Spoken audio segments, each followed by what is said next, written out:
Good morning, all you lovely people. I have done some bad things, and we're going to talk about it. Now, a lot of you might watch or listen to these podcasts and think I'm just a shit talker. I'm just out here talking shit about people I've dealt with and things I've experienced and whatnot. But you know what? Today I'm going to shit talk me. It's going to be about me. I'm going to take the fault for all my wrongdoings. Now, nothing is ever scripted on this, but in my notes app, I do have a list of a few things I wanted to make sure I touched on. So, we're going to start from the very beginning. We're going to start from where it all began. When I was about, oh, actually, hold on. Forgive me, baby Jesus, for I have fucked up a lot. Here we go. When I was around 3 and 4, when I was in pre K, I was a thief. That's right. I stole a lot of shit. I stole multiple show and tells from my peers. What did I steal? You might be asking. One thing I remember stealing was one of those fans where like it's like a stick and then it like opens up into a fan. Very girly, very feminine. Um why did I want it? I have no idea. Why did it appeal to me? I have no idea. But I stole it. Um and what would happen when my mom would find all these things I was bringing home? I would always tell her this was a prize for being the best one in the class. This was a prize, and I just kept coming home with these prizes. And my mom, especially with the fan, was like, "Why did you get this girly fan?" But nevertheless, let's proceed. Another show and tell I stole was this kind of electronic. It had batteries. Does that make something electronic if it has battery? Whatever. It was this device, kind of the size of like a scientific calculator. Um, and it had pictures of different birds, and next to each picture there was a button. And when you would hit the button, it would make the noise that specific bird makes. So I took that one time. Again, I told my mom that it was a prize for being the best one in the class. Unfortunately for me, my mom and my sister were checking it out that night and asked me why one of my classmates' names were written on the back with a marker. If you flipped it over right on the back, my classmate's first and last name was written on the back. Didn't see that one coming. So the next day I put it in my classmate's cubby and acted like it was there the entire time. And I remember my classmate was so happy when he found it because he was so upset when he couldn't find it. So I remember he was so happy. Shout out to that kid because that kid grew up to be a professional baseball player who is currently playing on the Padres. So who knows? Maybe if I never stole that and returned it to him, he would never be a professional baseball player. Maybe that encouraged him to become an amazing athlete later on in his life. Let's proceed. Um, One thing I stole, I think it was like my teacher's. It was this like crystal decor piece. Back then probably cost like $100 maybe. Today it would probably cost a couple $100. Pretty nice. It's like this big chunky crystal decor tabletop thing. Um, and again, my mom was like, "Why are they giving that to you? Like that's not really you give something you don't give that to a kid." Um, I don't think they ever caught on to that. The thing I remember most that I stole, my teacher had this kazoo. You know, the little kazoo thing you blow in, makes noise. Um, and she would use that kazoo every time somebody in our class had a birthday. We would sing happy birthday and she would use the kazoo while we sang happy birthday. Well, I stole that. Took it. Couldn't tell you why. I remember it was a green kazoo. Yeah, I took it. I took it. I don't know what happened with it, but I remember a few days later, it was somebody's birthday. And I remember my teacher was like, I can't find the kazoo. And everybody was so disappointed. And, I had to act disappointed because I don't know where your kazoo went. Um, and I remember she was like, "Oh, I guess we're gonna have to do it without the kazoo," and everybody was so disappointed, and I'm just sitting there like, dang. Anyway, so yeah, that's one I really had to get off my chest. Um, I also liked to steal little things from stores. I remember I stole bubble gum from like convenience stores. We had a little convenience store right up the street from my house. And I would steal bubble gum. They had like a jar. It was like 25 cents. I would steal bubble gum. I also remember going to the grocery store with my mom and I would sneak one of those little magazines that had like pictures of like either like actors and actresses or like even animated like characters.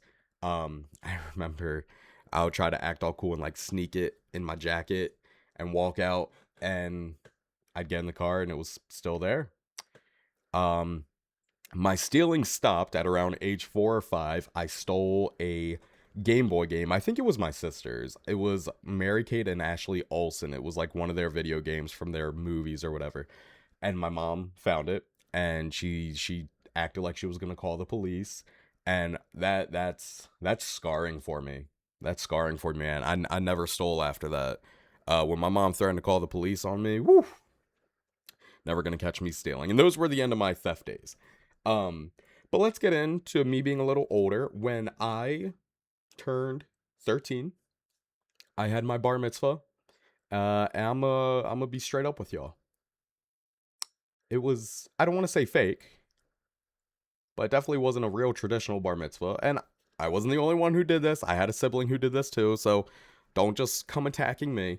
Um, but basically, for my bar mitzvah, when you are supposed to be reading a portion out of the Torah in Hebrew, they opened the Torah up for me, and then I sneaked a binder on top of the Torah, opened the binder, and all the Hebrew was written out in English.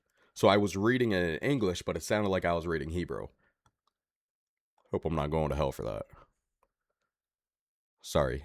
So yeah, fake bar mitzvah. Uh, you can't blame a 13-year-old. I didn't know any better. So what do we got up next? Earbuds. Okay.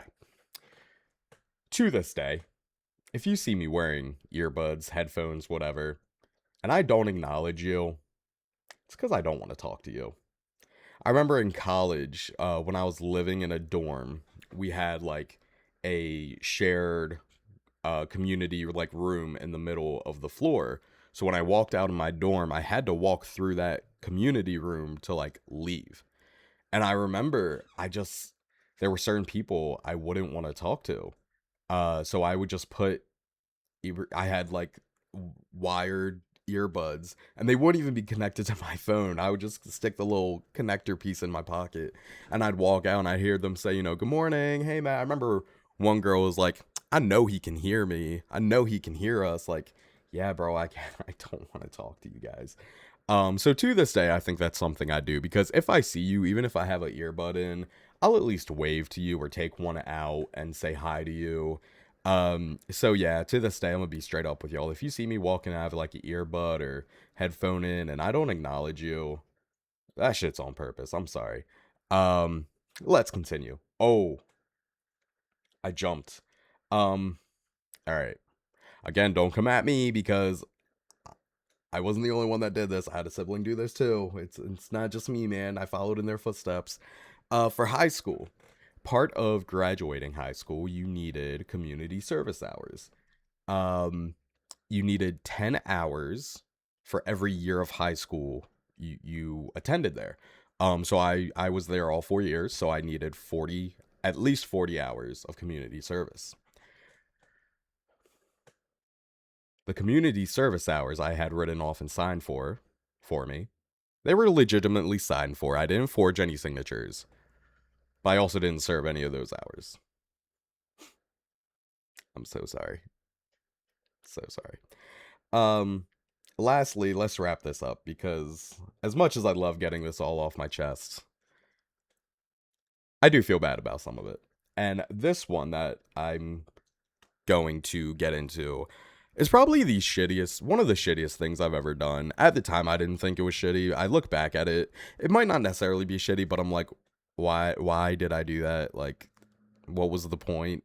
Um, so in high school, as you guys probably know if you knew me in high school, I was more of a relationship guy. I didn't really like hook up with a lot of people, like randomly. Like I was usually in somewhat long-term relationships. So there were multiple relationships I was in where I lied to my partner about being a virgin. Now, you might ask, why would you do that? Now, me today, to me that seems like, oh, you're hiding the fact that like you fuck everything you see, or you're hiding the fact that you might have a disease. That wasn't the case at all.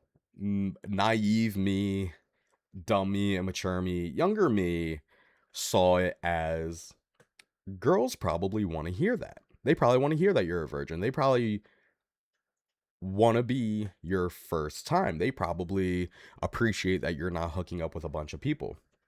Um again, this was 15 years ago, I think. Something like that. So, I've changed, I've matured, I've grown. I can look back and say that was so dumb of me. But yes, there were multiple relationships I got into where that person thought I was a virgin because of what I told them. So I don't know if any of my exes watch this, but unless we dated in 2011, maybe 2012, unless we dated at like the middle or end of 2011 or possibly beginning of 2012, um, I was not a virgin after that time, and I'm so sorry. Um, all right, I think I've gotten everything off my chest. Again, I take full responsibility. Again, this is meant hopefully to show you guys that I'm just not here to talk shit about other people or talk shit about experiences I've had in my life. I can shit talk myself as well. So I hope you enjoyed this. I hope you have gotten to know me a little better. I hope none of you have decided to maybe look differently at me. Uh, yeah, I think that's everything I got. I'm a very open book, so if I think of anything else, I'd love to share it. But until then, I hope you enjoyed this, man. Stay beautiful. Peace out, Girl Scouts.